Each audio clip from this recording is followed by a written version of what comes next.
everyone, welcome back to my channel Justflowwithjuhi, and here I am with a new vlog. It's a nice weekend and today we have decided to go to Jubilee Park at Fort Canning Park. Fort Canning Park is at CBD area which is completely free to visit. Moreover, this park is also free. In past, I have already been to Fort Canning Park and I will put up the vlog at the end screen of this vlog, so it will be helpful for you if you are planning to visit this beautiful park. Here we have reached at the Jubilee Park, and if you are planning to visit Fort Canning Park, then there are a number of cab entry and exit points. There are a lot many things that you can view at Fort Canning Park, so whichever place you plan to visit, check for the nearest cab entry and exit point. The Jubilee Park playground is located on the western slopes of Fort Canning Park and is a family-friendly recreational space. The first one is this: a pile logs laid out in a scattered fashion serve as a fun wooden obstacle for kids to test their balance. This nature play garden invites kids to have fun while connecting with the natural environment. There were different kinds of swings, age appropriate from 6 to 12 years, and I am sure kids will love them all. Among the swings at the Fort Canning Park playground at Jubilee Park are these set out on a metal frame where kids can swing facing each other. We visited this park during evening at 5 to 6 p.m. and I would recommend to visit before sunset so that you can avoid mosquito bites. There are several slides in the park which are built into the slopes. These slides are similar to what we found at Admiralty Park and these are really fun.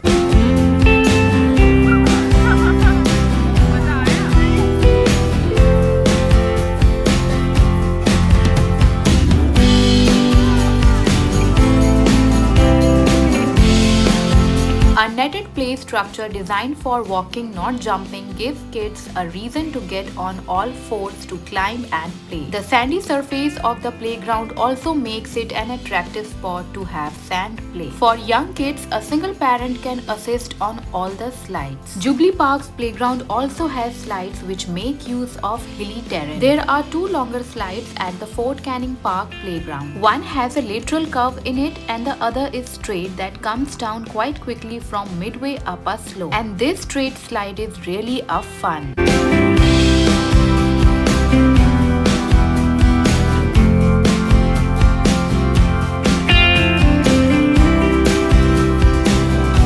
Midway up one of the slopes, kids can also walk across a little rope bridge to reach a wooden platform. From the wooden platform, they can look out towards Clarke across River Valley Road. Walking down this small rope bridge was a fun, and the spot provided a nice view of the nearby vicinity.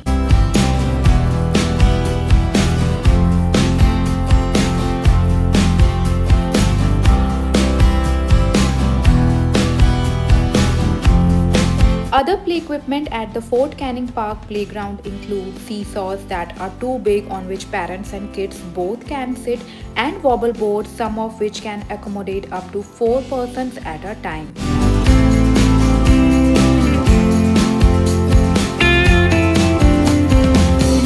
There are 2 water points to wash up or fill up the water bottles. Also located at the Jubilee Park is a Teong Baru bakery outlet at the foothills, which is a good place to have food and energize back in case you are tired. So in case you have still not visited Fort Canning Park, do check out this amazing place which is completely free to visit. I have covered many other places here inside the park in my previous vlog like Sangnila Uttama Garden, so please do not forget to check that vlog at the end screen. We also found a cute family of hen with their baby chickens and it was really fun.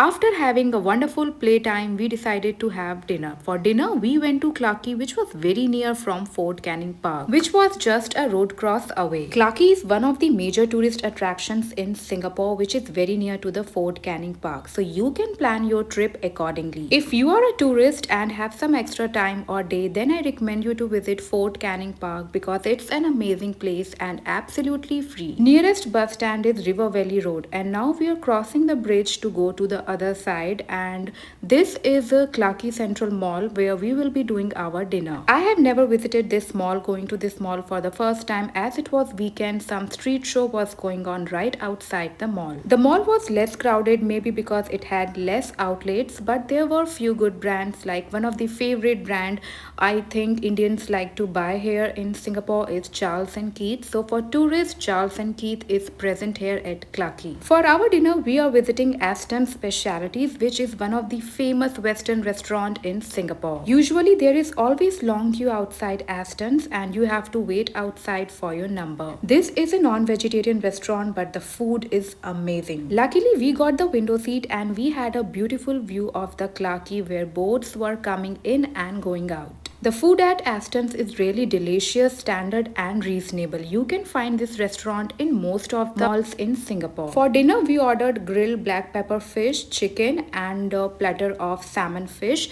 Everything was just amazing, perfectly cooked, non-spicy. I would highly recommend this restaurant to everyone if you are a non-vegetarian living or visiting Singapore. And after dinner, we left for our home. So hope you enjoyed this vlog. If yes, do not forget to subscribe my channel.